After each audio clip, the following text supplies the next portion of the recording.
Assalamualaikum warahmatullahi wabarakatuh. Sebelum mempresentasikan UTS Pengantar Hukum Indonesia, saya akan memperkenalkan diri saya.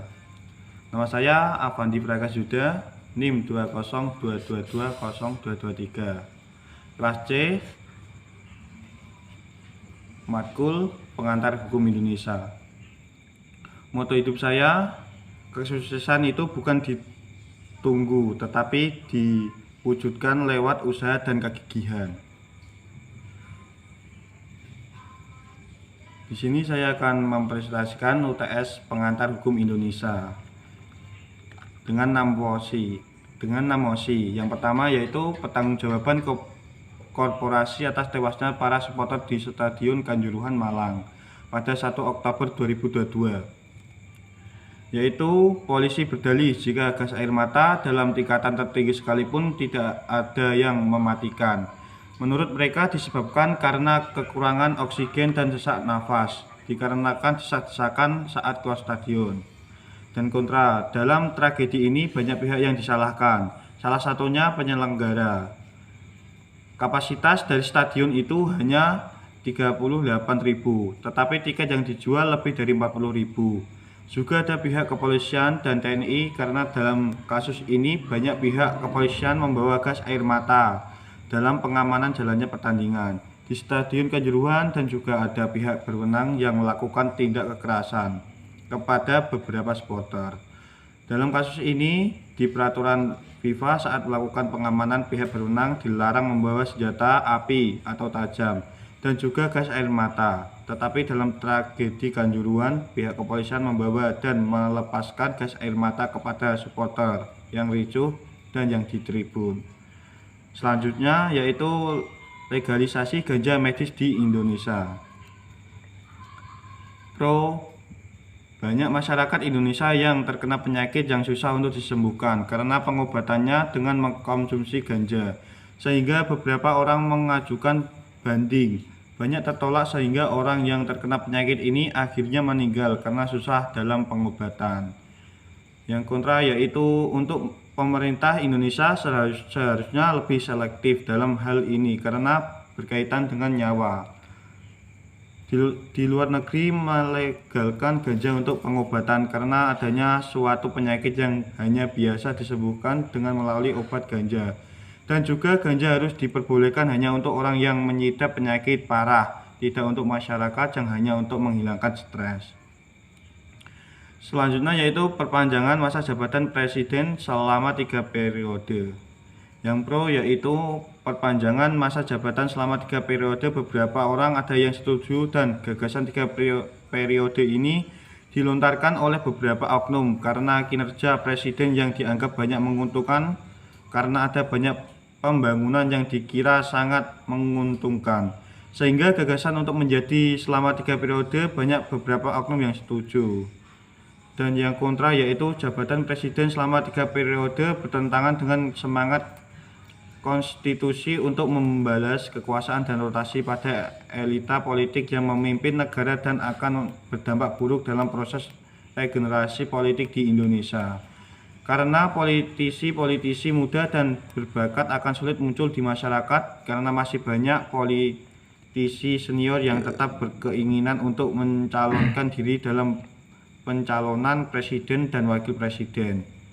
Jabatan presiden lebih dari 2 periode dikhawatirkan akan mengulang kesalahan Soeharto dan Orde Barunya berkuasa. Kekuasaan menjadi tak terbatas dan negara hanya akan dimonopoli oleh segelintir kelompok. Selanjutnya yaitu obstruction justice pembunuhan Brigadir J Joshua Huta Barat. Yang pro yaitu kasus ini sangat menggemparkan di Indonesia yang menyangkut pembunuhan antar polisi dan membuat jelek instansi kepolisian.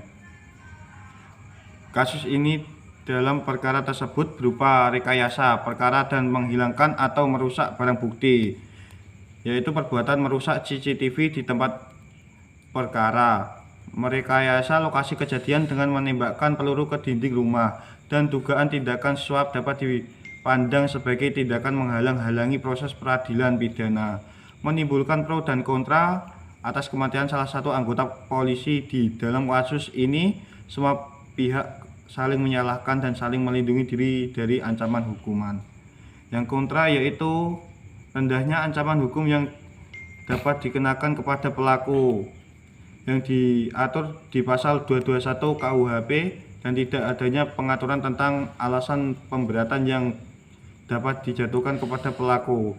Seandainya pelaku adalah aparat penegak hukum, membuat masyarakat melakukan penegakan pasal ini.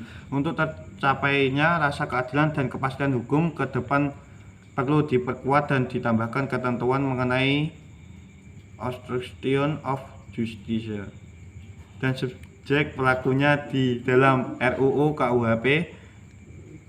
Jika tidak, maka tidak dapat merusak sistem peradilan pidana dan merusak kepercayaan masyarakat terhadap hukum.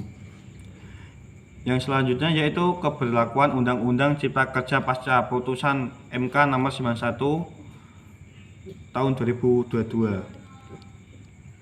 Yang pro yaitu UU Cipta Kerja memberikan dampak positif bagi pembangunan kesejahteraan masyarakat karena membuka ruang kemudahan investasi untuk masuk ke Indonesia, sehingga mampu membuka lapangan kerja yang lebih luas. UU Cipta Kerja merupakan upaya pemerintahan untuk mengkas birokrasi untuk memudahkan iklim investasi di Indonesia. Secara konsepnya katanya adanya kemudahan usaha ini diharapkan mampu menarik investor dan membuka kesempatan kerja.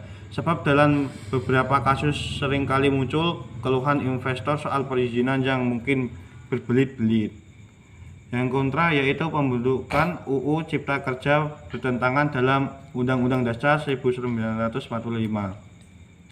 dan tidak mempunyai kekuatan hukum, mengikat secara bersyarat sepanjang tidak dimaknai tidak dilakukan perbaikan dalam waktu 2 tahun sejak putusan ini diucapkan. Selain itu, banyaknya penolakan dari para buruh dari berbagai kalangan jika dicermati lebih mendalam. UU Ciptaker ini adalah yang cenderung memberikan manfaat lebih pada penguasaan dibandingkan buruh. Faktanya banyak pasal-pasal dalam Undang-Undang Cipta Kerja yang menghilangkan hak buruh atau tenaga kerja, tapi di sisi lain para pengusaha tentunya sangat diuntungkan. Yang selanjutnya yaitu pengaturan kepolisian Indonesia di bawah Kementerian Pertahanan dan Keamanan Republik Indonesia. Yang pro, penempatan institusi kepolisian di bawah Kemenham sudah sangat sesuai karena dalam menempatkan Polri sebagai perangkat eksekutif dan yudikatif, yang berarti sebagai aparat yang menjamin keamanan, penegak hukum, serta perlindungan dan pengayom di masyarakat. Yang kontra yaitu tentang pengaturan ini ada juga beberapa oknum yang tidak setuju dan mempunyai sifat acuh tentang pengaturan ini. Rancangan undang-undang tentang sumber daya nasional tidak kunjung disahkan. Seharusnya rancangan ini cepat disahkan karena demi kepentingan negara dan masyarakat. Sekian presentasi dari saya. Kalau ada salah kata mohon maaf dimaklumi karena saya tidak pede kalau di depan layar atau kamera. Wassalamualaikum warahmatullahi wabarakatuh.